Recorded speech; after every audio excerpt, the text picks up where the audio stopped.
Howard Marks has recently given us his views on the markets and the economy.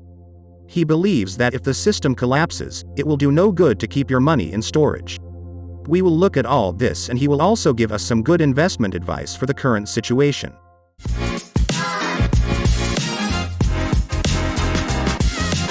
Hello and welcome to the Money Street. Howard Marks is the world's largest investor in distressed securities. He has a net worth of over $2 billion, and is co-founder and co-chairman of Oaktree Capital Management. Marks is admired in the investment community for his memos, which detail his investment strategies and knowledge of the economy, and are published on Oaktree's website. Warren Buffett said, "When I see Howard Marks' memos in my mail, they are the first thing I open and read. I always learn something, and that is duplicated in his book." Howard Marks is an investor to watch. On the current situation, he has this to say. The big story of the last couple of years is the Fed's massive stimulus, rate cutting, bond buying and government deficit spending, and these have produced a tsunami of liquidity in the economies and markets of the world, and now they're cutting it back. We're actually in a destimulative direction. The Fed's behavior over the last couple of years suggests that they will continue to tighten, and we know they will continue to raise interest rates because of concerns about inflation, and all things being equal, that's less healthy for markets. Interestingly, 50 years ago we used to talk about the fact that bonds and stocks diversify, but both are affected by rising interest rates, and recently we've seen higher rates, so we've seen lower stock and bond prices.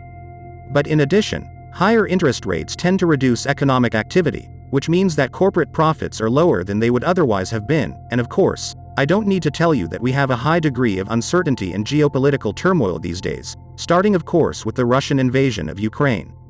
These are all factors that argue for being more conservative in investments than you usually are. Marks says bonds and stocks diversify because of the following. From July 2007 to February 2009, the S&P 500 fell more than 50%. In the same period, bond prices rose 18%. In February 2020, the stock market fell more than 30% in 1 month. In that month, bonds rose 5%. You may wonder why this happens. When there are recessions, economic crises, the stock market tends to fall sharply, as the outlook for future profits of companies falls. To get out of these crises, central banks tend to lower interest rates to stimulate the economy, as happened in 2008 and 2020, which are the examples we have seen. If interest rates fall, the yield on government bonds also falls. Governments issue debt in the form of bonds, and whoever buys the bonds will receive a fixed interest rate on them. Let us imagine that we buy a 10-year US bond in 2007 for which we will receive an annual interest rate of 5%. As they are 10-year bonds, they will mature in 2017.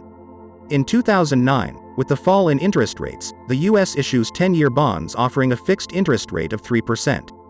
Bonds can be sold before maturity, so if we sell our bonds purchased in 2007 in 2009, we will be offered a higher price than we paid, since we receive 5% annual interest on our bonds and only 3% interest on the new bonds. Investors will be willing to pay a higher price for a bond offering 5% interest than for one paying 3%. For this reason, the price of previously issued bonds goes up. This is why, generally, if you had invested in bonds and stocks when there were economic crises, bonds compensated for the fall in stocks, or at least partly compensated for it. Economic crises are usually generated by a decline in demand, but now we have high inflation and central banks are raising interest rates. These interest rate hikes are causing both bonds and stocks to fall.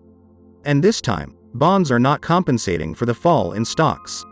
Anyway, if we have a bond bought in 2019 that pays 2% interest and matures in 2029, we can hold it until the end, receiving the annual interest and the total amount invested at maturity. So, even if the bonds go down, the bondholder does not have to lose money, but he can lose purchasing power if inflation is higher than the interest received. In an interview, Marks was asked if there were any trends suggesting that perhaps investors should not be so defensive. His response was as follows. The good thing about investing is that there is always an alternative, and on the other hand, there are counteracting factors to some of what I just discussed. Most people now believe that the Fed's actions to control inflation will cause a recession. Some people think it will be this year, some think 2023, some think 2024, but I think that even if the Fed raises rates further, which it surely will, interest rates will still be among the lowest in history. I always talk about the note I have hanging on my office wall. That note says that the interest rate on your loan is now 22%. This was 1981, but we're not going back there. I still think the Fed will continue to be biased toward easy money conditions. Governments like it too much. And what about inflation? There is still hope that inflation will come down, or that some of the factors that have caused last year's inflation will turn out to be, as they said, transitory. We expect that as the supply mechanism begins to return to normal, the demand for goods and the supply of goods will come into better balance, which means less inflation. Another argument against becoming more conservative today is that it is very difficult to get the timing right. If you become more conservative at some point, you will have to become more aggressive again to participate in the normal progression of the markets. It is much more important to be in the market than out. If you are enjoying this video and want to be aware of new videos, subscribe to this channel and turn on notifications. He was reminded of what he indicated in one of his memos. He was saying that there were people who got out of the market during the initial period of the pandemic, and then they may never have come back, missing out on all the upside. I really believe, and I've said it a million times, that getting out of the stock market down and not being able to get in afterwards is the cardinal sin in investing. Which is worse, buying high or selling low? If you buy high, you will regret it, there will be a downward fluctuation and it will bother you for a while. But there is this positive underlying trend that means the economy will go up over time. Markets will go up over time. But if you sell at the bottom and fail to get back in, you will miss the rally in the long-term trend, and we really have to take advantage of the long-term trend. That's the main job of the investor. Not to jump from one option to another. Marx likes a quote from Bill Miller. It's time and not timing that produces great results. The longer we are invested, the better results we get. Now, watch out for overvalued markets and watch out for undervalued markets. Because out of 5, 6, 7 or however many times in my career, prices were either here or here, and when prices are at absurd extremes, the probability of getting it right is very high. But not when it's here or here, or here or here, or here or here, and that's really the difference. One of the biggest mistakes you can make is to think that an overpriced market will go down tomorrow. Markets that are very expensive often continue to perform, and well, Keynes said it better than anyone else. He said that markets could remain irrational for longer than you can remain solvent. So, someone betting heavily against an overvalued market could lose his shirt, because markets are often overvalued and get more overvalued, and more overvalued. If it were true that all overvalued markets fall and return to their fair price, then we would never have a bubble. He explained to us how to act in complicated situations with an example from 2008. It really culminated with the bankruptcy of Lehman Brothers on September 15, 2008. We had lost Merrill Lynch, Wachovia Bank and others, and now Lehman Brothers and Egg were going under. There was a belief that the whole financial system was going to collapse. It felt that way. It really felt like cascading dominoes. Either the financial system collapses or it doesn't. If it collapses, it doesn't matter if we buy or not because it's game over for everybody. But if it doesn't collapse and we don't buy, then we didn't do our job. So we're going to buy. That was the analysis. I mean, you couldn't say anything more profound than that.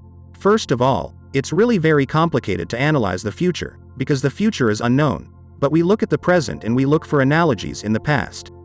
It turned out that there was no analogy with the Lehman bankruptcy, but the past says that we have crises and they end. We don't always know in advance how they will end, but they do end, so we buy. If the system collapses, the money stashed away will probably be worthless. In that case, it wouldn't matter whether it was in the bank or invested, it would be lost either way. But if it doesn't, you get the reward of buying cheap. So I came to two important conclusions. First, it's not what you buy, it's what you pay for, and second, success in investing comes not from buying good things, but from buying well. If you don't understand the difference, you're in the wrong business, literally. Therefore, everything you buy must offer a combination of quality excellence and attractive pricing. You don't want to buy a great company at an expensive price, and you don't want to buy one that has horrible fundamentals even though it's at a seemingly low price. It's balance you're looking for. Let me tell you what the usual norm looks like. What happens? Things are going well. The economy is doing well. Companies are reporting good profits. Stock prices are going up. Everybody is optimistic. And the longer this goes on, people get more and more positive, until they buy here, and when they run out of money, then things change. Then eventually the economy weakens, then company profits are not so good, and stock prices start to go down and people start to lose hope, and as this continues they get more and more depressed, and more panicky. They start to fear that there will be more losses until they run out here. That is, they tend to buy more here, and sell more here. In other words, it's the opposite of what we should be doing. My mother told me, "Howie, emotions are our enemy. They tend to lead us to do the wrong thing at the wrong time, and we have to resist that." I want to point out that the influences that affect the crowd and cause them to do what I just described, those influences are universal. I feel it too, you feel them too, and everybody feels them. We hear the same news, so to overcome it we have to get away from the crowd. To manage emotions, Marx gives some tips. If you want to invest in something, maybe you should think about it for a day, or decide the next day. Just don't react in the moment under emotional influences, be reflective and have composure. You don't want to go to a doctor who gives you a different medicine every day, or a lawyer who gives you different advice every day. When people are trying to be good investors, it's very important to be consistently stable and not change your mind from one day to the next. Everyone praises the winning stocks of the moment, and criticizes the losers, and obviously many of tomorrow's winners are on today's losers list, not today's winners list. The winners of 1980 and 1990 are not the winners of today. None of the 10 most valuable companies then are in today's top 10. From 2000, only Microsoft remains, and from 2010 only Microsoft and Apple remain in the top 10. But to look at today's list of losers, the stocks that everyone else considers junk, you have to be different. You have to assume different positions, and you know when Lehman goes bust, you have to buy, you can't sell. If you assume you don't know anything, you can't function. If you think you know everything, you're going to get in trouble. You have to strike a balance, and hopefully it will be a proper balance. Think about confidence. If you're an investor and you don't have confidence, every time you buy something, if it goes down later you're going to sell it because you're afraid it's going to go down more, and you're going to be a failure. You have to have confidence. If you buy something and it goes down you have to reevaluate your thesis, and if it's intact, you have to buy more or it can't be great. But, on the other hand, if you have arrogance and feel like you can't be wrong, every time something goes wrong, you'll blindly double down. Then you'll probably get in trouble, and maybe they'll ask you to stop investing. So you have to have this balance, confidence, but not overconfidence, and humility, but not over-humility. The best advice Howard gives us is the following. Invest and keep investing. Above all, don't change your mind too much.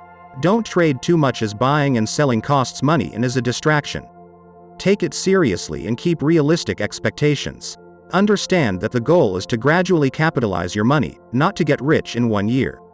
If you like the content that we are creating, you can support us by buying a coffee for us. With this, you will be contributing a lot to our work, and we will be able to increase our content. You will find the link in the description. Thanks for watching The Money Street, and don't forget to click the subscribe button for more financial videos.